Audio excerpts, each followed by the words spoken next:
Hola, ¿cómo están? Les saluda el pastor Farid Choque y en esta oportunidad estamos llegando al penúltimo capítulo del Manual de Iglesia en esta serie de videos que estamos haciendo, repasando capítulo por capítulo el Manual de Iglesia, un manual que acaba de salir y que el repaso de este manual va a ser, esperamos, de bendición para todos. El capítulo 14 tiene un título muy interesante, dice matrimonio, divorcio y nuevo casamiento. Hay muchas preguntas alrededor de este tema y para responderlas estoy con el pastor Ronald Aquije y el pastor Javier Torres y trataremos de responder las preguntas más comunes de este capítulo. ¿Está listo? Trae tu manual de iglesia que comenzamos.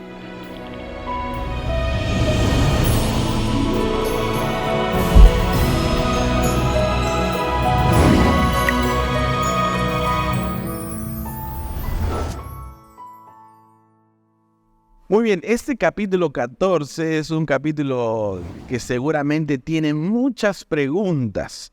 Lamentablemente, el matrimonio en esta última parte del tiempo ha sido atacado directamente por el enemigo y estamos pasando en algunas iglesias algunas crisis en relación a este tema. Por eso es importante repasar qué dice la iglesia, qué dice la Biblia sobre este asunto. Entonces, la primera pregunta debería ser directamente a la palabra de Dios. ¿Cuál es el concepto bíblico, Pastor Javier, sobre el matrimonio? Bien, Pastor Fari, este tema es muy importante, ¿no? Porque el matrimonio, encontramos en el libro de Génesis 2:24, el capítulo 1, versículo 31, una orientación bíblica que nos dice que el matrimonio es una institución divina. Y así está formulado en el Manual de Iglesia. Yo voy a valerme para poder leer dos citas importantes, ¿no? La primera dice, el matrimonio es una institución divina establecida por Dios mismo antes de la caída del hombre, cuando todas las cosas, incluso el matrimonio, eran buenas en gran manera. Y esto encontramos en el libro de Génesis 1:31. Ahora, también menciona lo siguiente, dice, el matrimonio es un compromiso público, ¿no? Y está legalmente vinculado para toda la vida, pastor. No es una opción. Desde el inicio Dios diseñó el matrimonio que fuera para bendición, pero también para toda la vida. Y aquí nosotros podemos mencionar que de esta forma la pareja podría armonizar con el plan divino que Dios tenía respecto al matrimonio. A esto, Pastor Farid, podríamos agregar que la vinculación del contrato matrimonial delante de Dios y delante de los hombres es algo que es hasta que la muerte los separe. Dice en Romanos capítulo 7, versículo 2, la base bíblica, la mujer casada está sujeta por la ley al marido mientras éste vive. Pero si el marido muere, ella queda libre de la ley que la unía a su marido.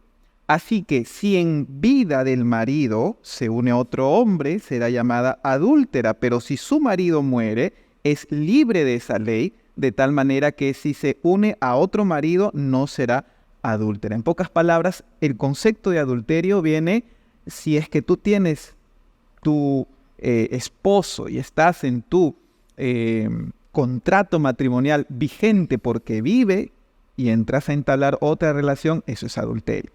Pero luego de la muerte sí podría, y es bíblico también, haber un nuevo casamiento, que es un concepto que seguramente es controversial y que vamos a verlo ahora. Muy bien. Y quizás, Pastor Farid, para poder reforzar lo que acaba de mencionar nuestro pastor Daniel, es interesante esto, ¿no? Que el manual menciona lo siguiente, la intención de Dios, dice respecto al matrimonio, era que el matrimonio de Adán y Eva fuera el modelo para todos los matrimonios futuros. Y en la página 182 menciona lo siguiente, el matrimonio instituido así por Dios es una relación monógama heterosexual entre un hombre y una mujer. Interesante este aspecto, ¿no? Muy bien, el versículo que acabamos de leer realmente es un versículo que da pie a muchas otras preguntas que vamos a responder. Este capítulo tiene muchas preguntas y vamos a tratar de ir una por una. Pero antes de entrar a cuáles son las razones bíblicas para el divorcio, cuáles son el proceso, tal vez podríamos tocar sobre un nuevo casamiento. también podríamos, antes de entrar a estos temas que seguramente usted y yo estamos tratando o estamos esperando, podríamos ir un poquito más atrás, porque hay un término que normalmente escuchamos en la iglesia que dice yugo desigual. El yugo desigual que tiene que ver con la parte espiritual del matrimonio. ¿Cuál es el consejo o qué aconseja nuestra iglesia acerca del yugo desigual? Bien, Pastor Farí, aquí hay algo interesante, ¿no? Porque más allá de hablar de repente del yugo desigual, encontramos una etapa preparatoria que es el noviazgo, ¿no? Y el manual de iglesia nos orienta algunos detalles, ¿no? Dice el noviazgo es un periodo preparatorio durante el cual las personas que deben casar o que piensan casarse deben empezar, dice, cada sentimiento y cada manifestación del carácter. Entonces, en ese sentido, encontramos también que la preparación previa para el matrimonio es muy importante porque es una decisión para toda la vida. Ahora, en la página 181, el manual de iglesia menciona lo siguiente. Dice, es más probable que el matrimonio perdure y que la vida familiar cumple el plan divino si el esposo y la esposa están unidos y vinculados por los mismos valores espirituales y estilos de vida. Por estas razones, la iglesia desaconseja enérgicamente el casamiento entre un adventista y un no adventista y exhorta firmemente a los ministros adventistas a no oficiar en estas ceremonias matrimoniales. Interesante, interesante. Solo hablar de yugo desigual podríamos tomar algunos minutos. Uno nunca se casa para fracasar, ¿no? Cuando uno se casa en el pico del amor, ¿no? En un momento donde uno no se imagina una vida sin su pareja, sin su cónyuge. Pero ¿qué pasa cuando un matrimonio fracasa? ¿Qué se debe hacer cuando un matrimonio fracasa? Bien, Pastor Farí, quizá antes cerrando una idea del yugo desigual, la Biblia nos aconseja que si nosotros estamos ya como creyentes en etapa de formación de un hogar, no debemos de formar un yugo desigual. Pero hay yugos desiguales que se forman a raíz de un matrimonio que pudo haber sido dado antes de que conocieran la fe. Uno de ellos conoce la fe y el otro no la acepta. Y se genera un yugo desigual que no fue previamente planificado en el matrimonio. Aún así, la Biblia da algunos consejos muy importantes para nosotros. Y pues dice así, ¿no? Yo quisiera leer, dice en el libro de Primera de Corintios, capítulo 7, versículo 10, y este consejo viene para todos: a los que están unidos en matrimonio, mando no yo, sino el Señor, que la mujer no se separe de su marido. Y estamos hablando de que incluso puede tener alguien que sea incrédulo más adelante, ¿no? Dice el versículo 12, a los demás yo digo, no el Señor, que si algún hermano tiene una mujer que no es creyente, y él es hermano, dice, y ella consiente en vivir con él, no la abandone. Versículo 13, y si una mujer tiene un marido que no es creyente y él consiente en vivir con ella, no lo abandone. Es decir, supongamos de que ya hay un caso yugo desigual por cuestión de que alguien aceptó y alguien no aceptó y se casaron antes de ser cristianos, adventistas. Pues aún el consejo es no lo abandone. Y ahora sí, pastor, la pregunta... No, solo para cerrar, yo conozco el caso de una hermana una pareja que conoció el evangelio y la esposa decidió entregar su vida al Señor. Fue orando 20 años por su esposo hasta que recién, hace poco, él entró a las aguas del bautismo, ¿no? Y la oración de ella fueron pieza clave también para esa conversación. Ok, entonces entrando, pastor, a la pregunta, ¿qué debe hacerse cuando un matrimonio fracasa? Bien, aquí nosotros tenemos una recomendación de nuestro manual de iglesia. Y esto nos dice de la siguiente manera, dice, las escrituras reconocen el adulterio y la fornicación, así como el abandono que hace del matrimonio un cónyuge incrédulo como razones válidas para un nuevo divorcio, para un divorcio. No obstante, cuando esto es salvable todavía. Cuando no ha acontecido ese problema, pues se debe de animar a buscar ayuda a las personas, porque no es el deseo de Dios la separación. Si bien es cierto, está el tema de el adulterio y el tema del abandono de un cónyuge incrédulo como los causales, ya introduciéndonos quizá ese tema de un divorcio, lo primero es buscar ayuda. Lo primero es procurar restaurar el hogar, buscar el perdón, si es posible que ese hogar pueda ser nuevamente redimido. Eso es a donde señala mucho mejor tanto nuestro manual de iglesia como las escrituras. Y quizás, pastor, mencionar y reforzar esta idea, ¿no? Que el divorcio es contrario al plan original de parte de Dios, ¿no? Cuando Él instituyó el matrimonio para bendición de la pareja, ¿no? Y es más, Dios también proveyó una legislación bíblica para poder limitar ese daño, ¿no? De allí que lo que menciona el pastor Ronald es importante, ¿no? Cuando un matrimonio fracasa, se debe animar a los cónyuges a examinar, a pedir ayuda, a buscar siempre esa gracia reconciliadora que encontramos en Cristo Jesús, ¿no? Pastor, y si podemos agregar aquí, a veces una persona puede pensar, a la primera vez que me sea infiel mi esposo a través del adulterio, yo me divorcio. Pero nosotros encontramos que la primera respuesta como cristianos a evitar esa situación es el perdón. De hecho, nosotros tenemos aquí una expresión en el manual que me gustaría leer. Dice, la gracia divina es el único remedio para la ruptura que causa el divorcio. Página 185. Cuando el matrimonio fracasa, se debe animar a los que una vez fueron cónyuges a examinar su experiencia y buscar la voluntad de Dios para sus vidas. Dios proporciona consuelo a los que fueron heridos. Y note esta parte que sigue fundamental. Dios acepta también el arrepentimiento de las personas que cometen los pecados más destructivos, aun aquellos pecados que acarrean consecuencias irreparables. En pocas palabras, el perdón que evita una ruptura, aun cuando sea un pecado que justificaría ya un divorcio, no deja de estar presente como una vía de solución. Wow.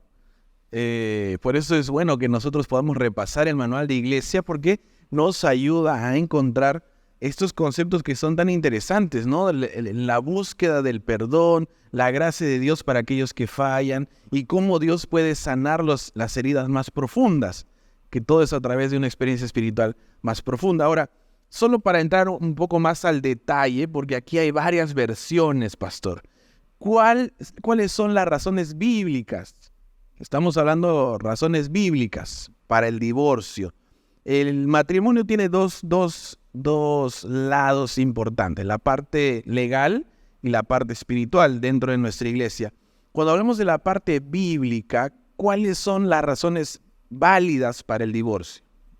Esta pregunta es muy importante, pastor, porque en nuestros días, como usted mencionó, el matrimonio está siendo muy atacado en diferentes frentes, la parte emocional, la parte física, la parte sexual, ¿no? Y cualquiera de ellas podría uno estimar que es una razón para poder divorciarse. Sin embargo, en la palabra de Dios encontramos la orientación. El manual de iglesia, en la página 185, menciona lo siguiente. Las escrituras reconocen el adulterio y la fornicación, Mateo 5:32, así como el abandono que hace del matrimonio un cónyuge incrédulo, 1 Corintios 7, 10 al 15, como razones válidas para el divorcio.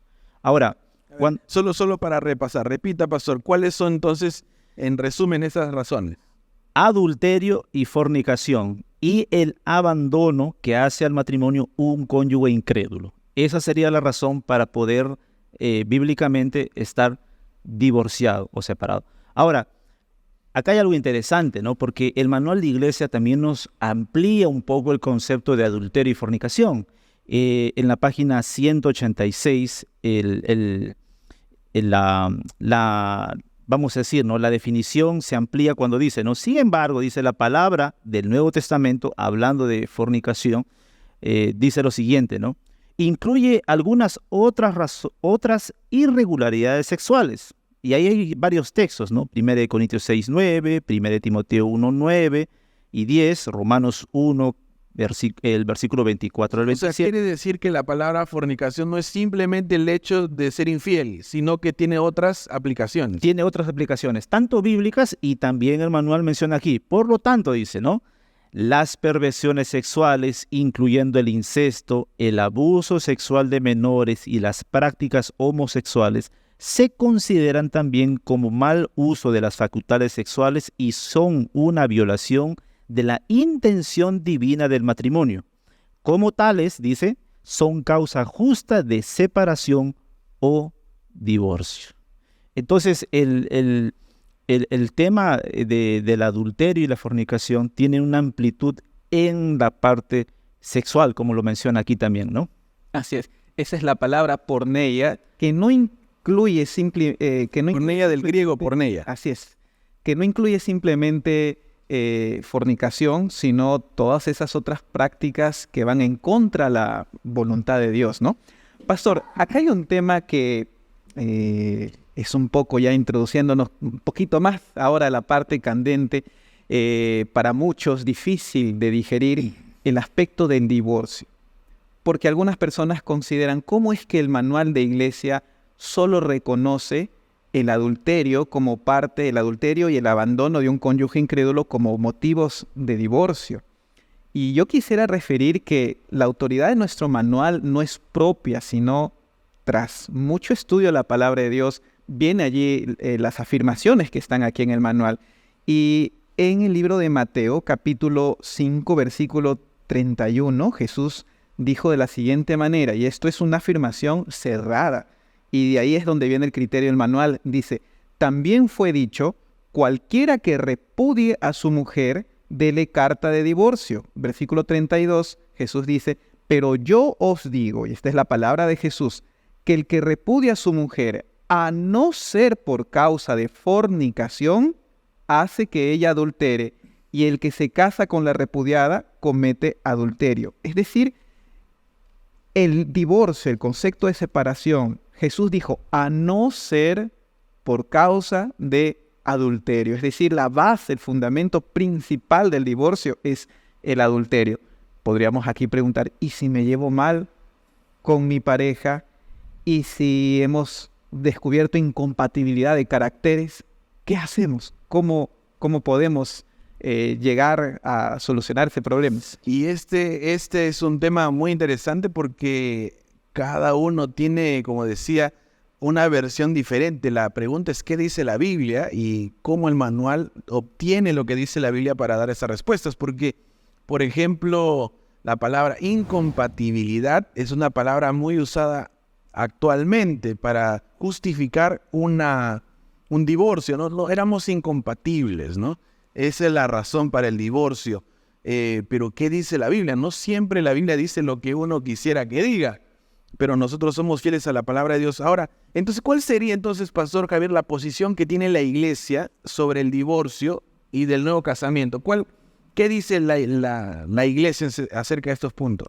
Es muy interesante, Pastor Farí, esto, ¿no? Porque, como ya lo mencionó nuestro Pastor Ronald, ¿no? Jesús dijo que lo que Dios unió no lo separe el hombre, ¿no? No lo separe el hombre, ¿no?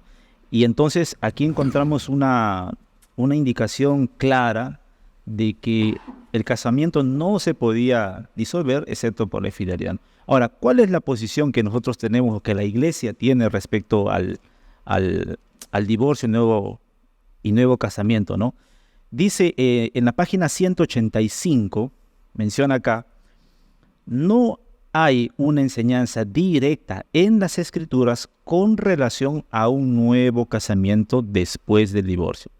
Sin embargo, hay una fuerte inferencia al respecto en las palabras de Jesús registradas en Mateo 19:9, que permitiría el nuevo casamiento de la persona que haya permanecido fiel, pero cuyo cónyuge fue infiel al voto matrimonial.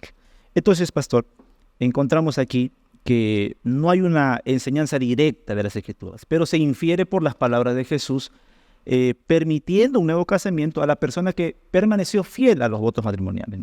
Más el cónyuge infiel no tendría ese derecho, ¿no? Muy bien, entonces vamos a hacer un ejercicio mental. Entonces, por ejemplo, acá una pregunta muy interesante dice, ¿qué pasa si en un matrimonio alguien violó, como decimos nosotros, los votos matrimoniales? ¿Qué pasa con la persona que, digamos que fue victimario? No sé si podría aplicarse ese término, pero a la persona que fue infiel y luego se vuelve a casar. Entonces está una pareja de esposos, la esposa fue infiel y luego de poco tiempo, como sucede en algunas ocasiones tristemente, esa persona se vuelve a casar. Entonces podríamos decir, Pastor Ronald o Pastor Javier, que esta persona vive permanentemente en pecado. ¿Cuál sería, cómo podemos mirar esta situación? Luego vamos a entrar al otro lado. Ajá. Pastor, la persona que cometió adulterio y su cónyuge decidió apartarse, decidió divorciarse, siendo este un causal bíblico correcto, pues aquella persona no tiene el derecho bíblico de poder volver a casarse, porque finalmente, salvo que la otra pareja que sí permaneció fiel a los votos desea casarse, pues se le apertura la posibilidad, ¿no? Y esto nosotros lo encontramos en el Manual de Iglesia, aquí en las páginas 186 hasta la 189, existen 11 puntos que mencionan cuáles son las posiciones de la Iglesia, cuáles son también las formas de tramitar un divorcio y qué criterios nosotros debemos de tener ante una situación así, ¿no? Sin embargo, si la persona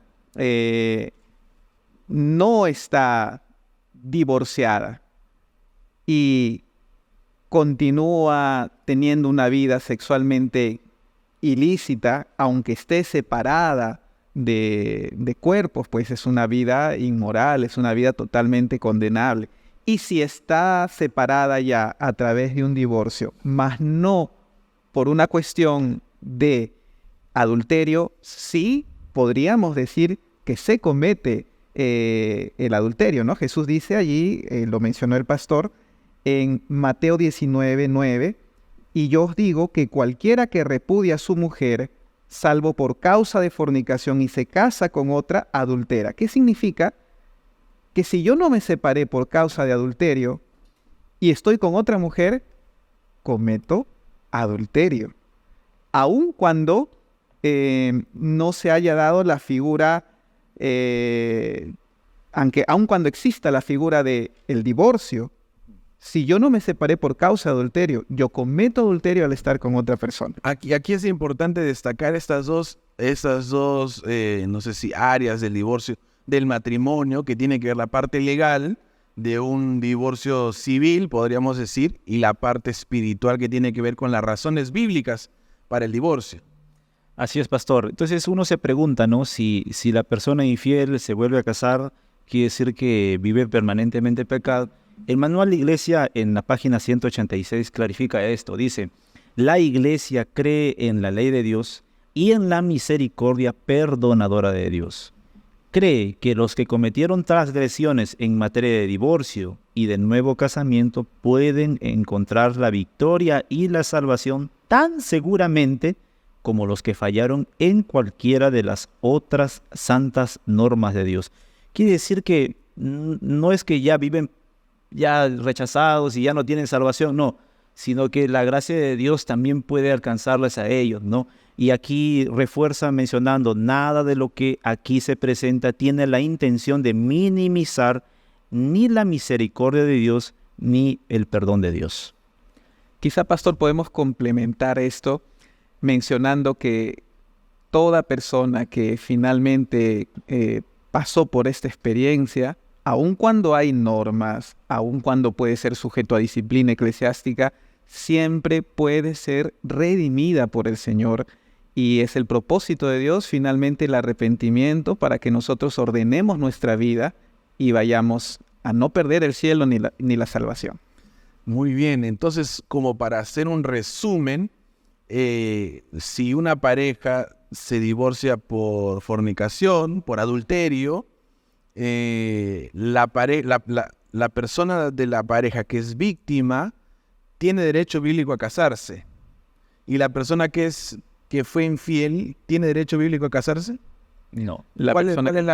¿Cuál es la solución? Porque dos se separan en la iglesia y uno fue infiel. La persona que fue víctima, digamos, tiene derecho bíblico a casarse. Si es así, ¿cuál es el derecho de la otra persona? Bien, lo que nos orienta el manual de iglesia es que la otra persona, vamos a decir, el que cometió adulterio, porque es la razón única para poder darse el divorcio, esta persona no tiene derecho bíblico a casarse, a menos que la otra persona se case, ¿no? O muera, ¿no? Entonces ahí quedaría libre, digamos, de esta situación. Muy bien, y aquí sucede algo que lamentablemente pasa en algunas iglesias. Sucede lo siguiente, sucede que como uno ya fue infiel a su esposa, ya tiene una nueva pareja, tiene el deseo de casarse, se separa, se divorcia y tiene el deseo de casarse porque ya tiene una nueva pareja. Pero entonces bíblicamente no podría tener derecho bíblico a casarse hasta que la persona, podríamos decir la víctima, como decía el pastor, o se vuelva a casar porque tiene el derecho bíblico a casarse, o muera. Entonces ahí esto es como un candado, ¿no? Podríamos decir un cerco de protección al matrimonio, porque no es que yo me separo rápidamente de mi esposo o de mi esposa y rápidamente tengo acceso a un nuevo matrimonio para hacer una nueva vida. No es así tan sencillo. La iglesia y la Biblia pone unas barreras para cuidar el matrimonio, para no hacer tan sencillo ese paso, y lo restringe a dos condiciones. La primera es que la pareja que fue víctima tenga ya un nuevo matrimonio o muera. ¿Verdad, pastor? Así es. Pastor, aquí podemos mencionar que por lo tanto la pureza en el matrimonio es uno de los estamentos, podríamos decir, que debe de ser el pilar de cada pareja que toma matrimonio. O sea, solo para entrar entonces a esa área, podríamos hacer la pregunta, ¿qué medidas debe tomar la iglesia? Ya estamos hablando del proceso administrativo, con aquel que violó el voto matrimonial. ¿Podríamos entrar a esa pregunta? Claro. Bueno, si una persona violó el voto matrimonial y la otra persona que permaneció fiel decide perdonarlo, pues hay perdón y redención. En cuanto a la iglesia, podría haber correctamente disciplina eclesiástica. ¿Por qué? Porque se violó y es parte correcta de la aplicación de disciplina. En la página 74 de nuestro manual de iglesia, nosotros encontramos algunos motivos los motivos por los cuales las personas serán disciplinadas. Y dice allí, en el punto 4, que la fornicación es motivo de disciplina eclesiástica. Está la producción y el uso de material pornográfico. Y note esto, está el nuevo casamiento de una persona divorciada, excepto el cónyuge que permaneció fiel a los votos matrimoniales en un divorcio causado por adulterio o por perversiones sexuales con el otro cónyuge. Entonces, una persona que cae en adulterio, que cae en fornicación, debe ser sometida a un proceso de disciplina eclesiástica, puesto que el propósito de la disciplina es un propósito redentivo, como ya en el otro capítulo se vio. En el capítulo 7. Sí, pastor, y aquí hay algún elemento interesante, ¿no? Porque el manual de iglesia tiene una orientación clara respecto a este asunto, ¿no? Porque muchas veces se mencionó, ¿no? Si fue infiel, entonces de frente es excluido de la iglesia, ¿no? Pero en la página 187 menciona aquí, el manual de iglesia dice, el cónyuge que violó el voto matrimonial estará sujeto a la disciplina de la iglesia local, pero acá hay algo interesante, dice, si ese cónyuge está genuinamente arrepentido, puede ser colocado bajo censura por un periodo determinado de tiempo, en vez de separarlo de la feligresía de la iglesia. Ahí va una primera opción. Ok. Solo para aclarar este punto que me parece muy importante. Normalmente, en el concepto creo que la mayoría de nosotros, cuando alguien comete adulterio, la única disciplina que puede ser sometido es a la remoción. Pero el manual de iglesia dice que también podría ser censurado. Si es que está genuinamente arrepentido, es decir, si da evidencias de su arrepentimiento, ¿no? Pero también está el otro aspecto, dice, ¿no? Dice, un cónyuge que no da evidencias de pleno y sincero arrepentimiento será separado de la feligresía de la iglesia. En caso de que la violación haya significado oprobio público, dice, por la causa de Dios, o para la causa de Dios, perdón, la iglesia, con el fin de mantener sus altas normas y buen nombre, puede separar a esa persona de la feligresía de la iglesia. Y ahora, acá hay un aspecto interesante, ¿no? Porque la disciplina en la iglesia tiene siempre el objetivo de poder corregir y redimir. Eso quiere decir, pastor, que puede haber censura si da evidencias de un genuino arrepentimiento, pero también puede ser separado si es que no da evidencias de eso, ¿no? O si fue de oprobio público, la iglesia puede también separar. Interesante que la parte de este hecho, del adulterio que es triste, si tiene un factor público, también puede ser un agravante para llegar a una sanción por remoción de la persona que fue victimaria, podríamos decir. Es decir, pastor, el manual de iglesia siempre enfoca que este tipo de error es motivo de disciplina. Quizá aquí hay que complementar que la disciplina puede ser o por censura o por remoción. Y la disciplina por censura, en este caso, es recomendada a aquella pareja que encontró arrepentimiento, que finalmente no se están separando, que están luchando nuevamente por restablecer su matrimonio. Podríamos también hablar de grados de pecado, si podríamos tomar la gravedad tal vez de los hechos, y también podríamos tomar algo muy importante que podría ser el perdón del cónyuge también. Así es.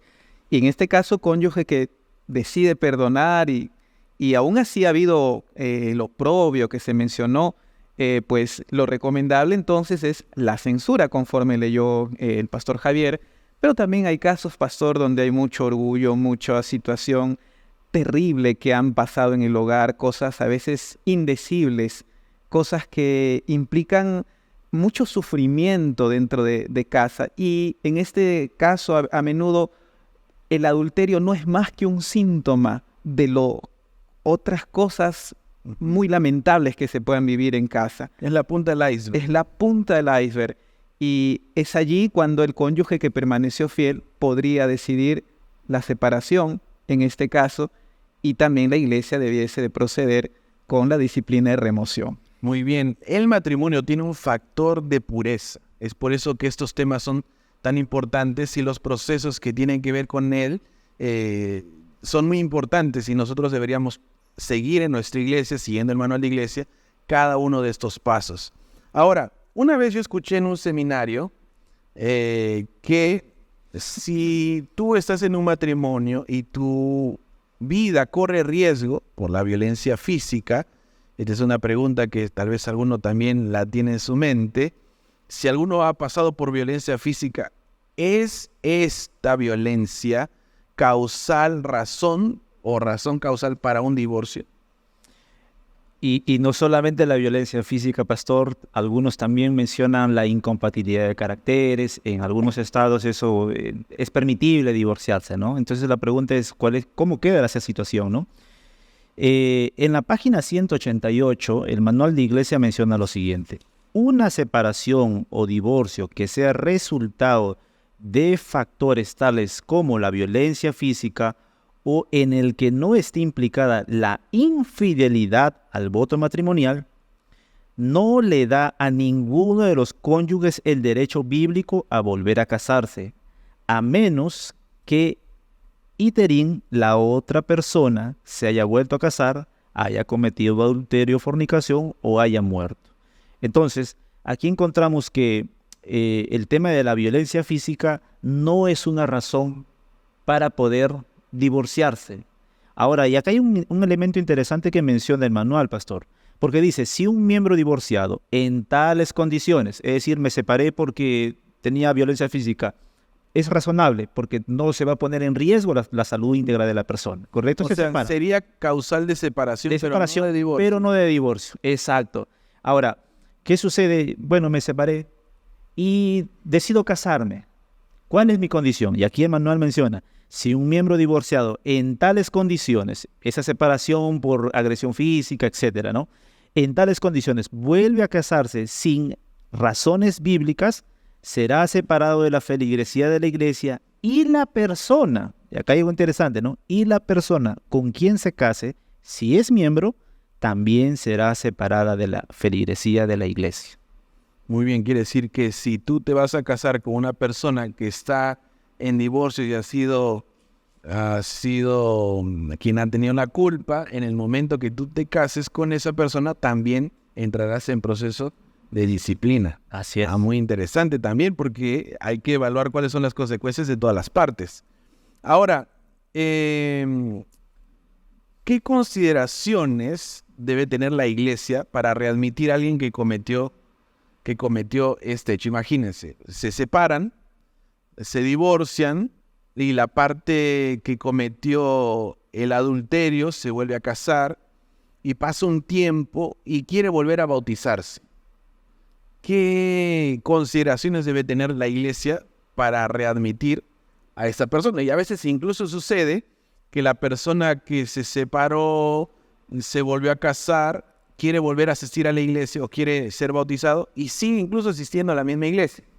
¿Qué consideraciones? Imagínense, estás allí con tu ex esposo y su nueva pareja. Hay algunas situaciones que se complican. La pregunta es, ¿qué consideraciones debe tener la iglesia cuando va a readmitir? Porque entiendo, como habló el pastor Ronald, que cualquier pecado, todos, cuando han pasado por un proceso de disciplina, tienen el objetivo de redimir a la persona. Y tal vez se arrepintió, pero a pesar de eso el matrimonio ya no tiene marcha atrás. ¿Qué consideraciones debe tener la iglesia? Esto es importante, pastor, aunque, como ya mencionamos anteriormente, ¿no?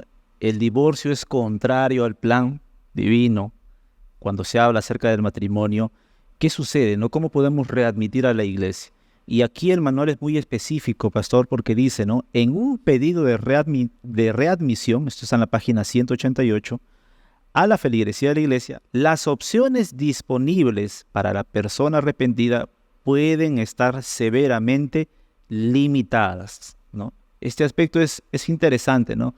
¿Por qué? Porque hay una repercusión, no solamente en los hijos, a veces en la misma iglesia, ¿no? ¿Qué sucede, por ejemplo, ¿no? Me separé, formé otra familia, quiero volver a la iglesia, pero en esa iglesia también está la que era la esposa.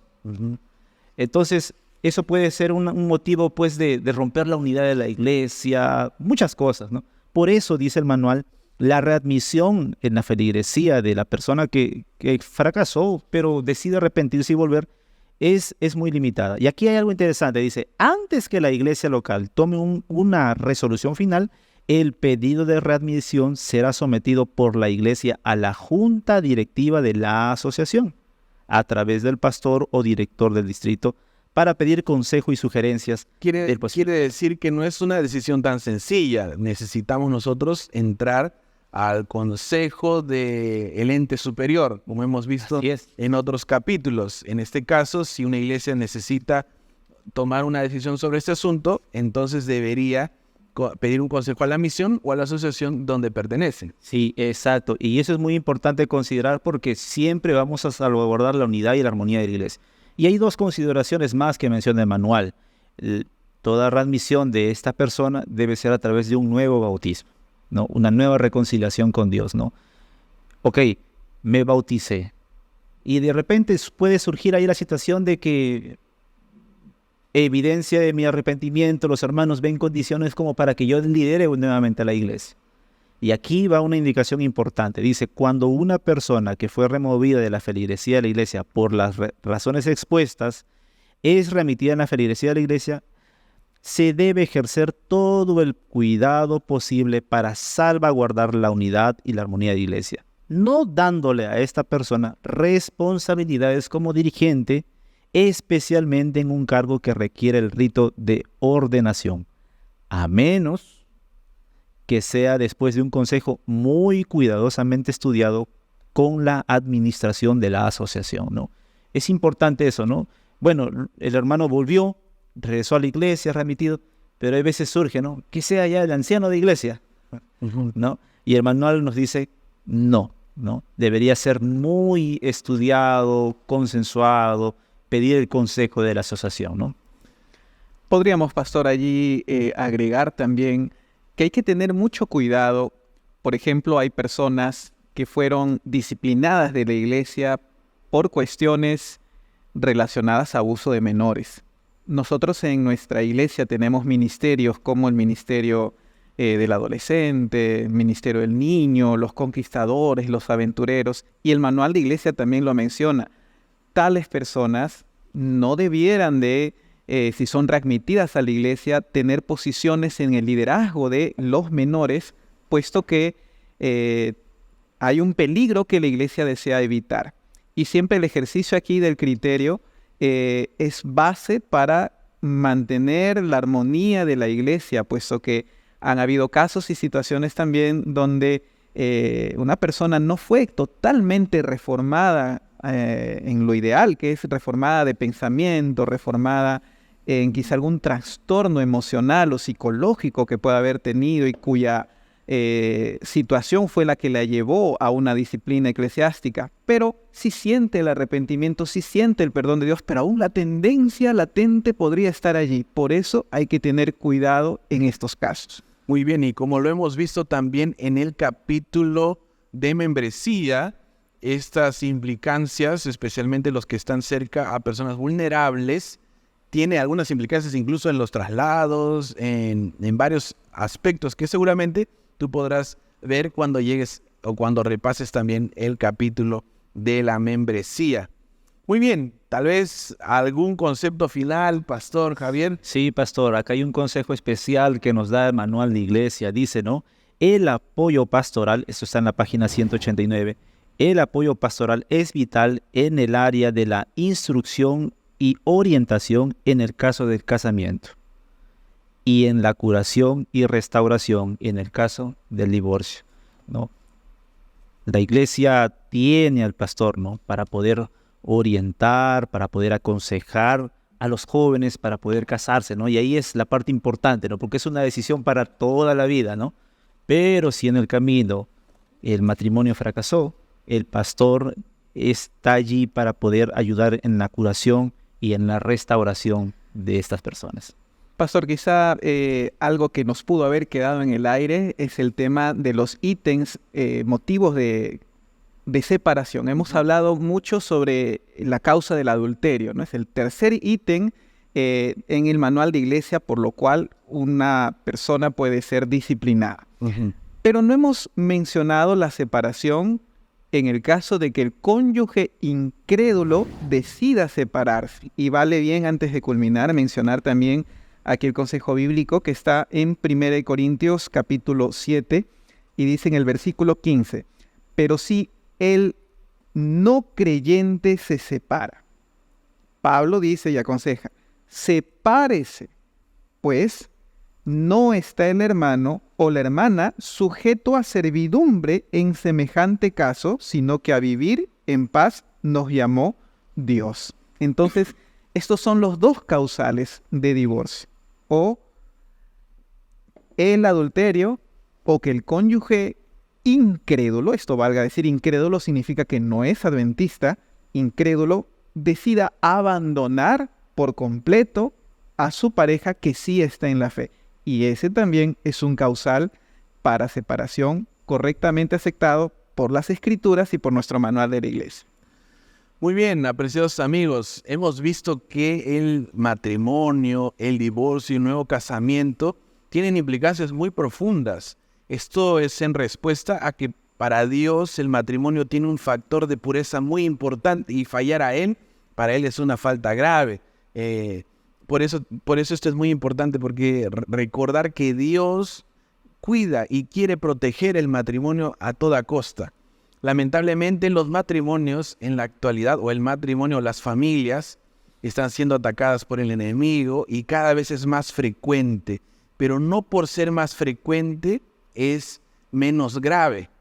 Por eso te animamos a repasar con nosotros el manual de iglesia y a leer, especialmente cuando sucede alguno de estos casos dentro de la iglesia, a leer cuáles realmente las razones, los propósitos y sobre todo el proceso administrativo que debe haber dentro de una iglesia. Muy bien, gracias Pastor Javier, gracias Pastor Ronald por acompañarnos en el repaso del penúltimo capítulo, el capítulo que se titula Matrimonio, Divorcio y Nuevo Casamiento. Seguramente han quedado en ti muchas otras preguntas y te animamos a responder cada una de ellas, repasando también tu manual de iglesia. Que Dios los bendiga, nos vemos en el siguiente capítulo.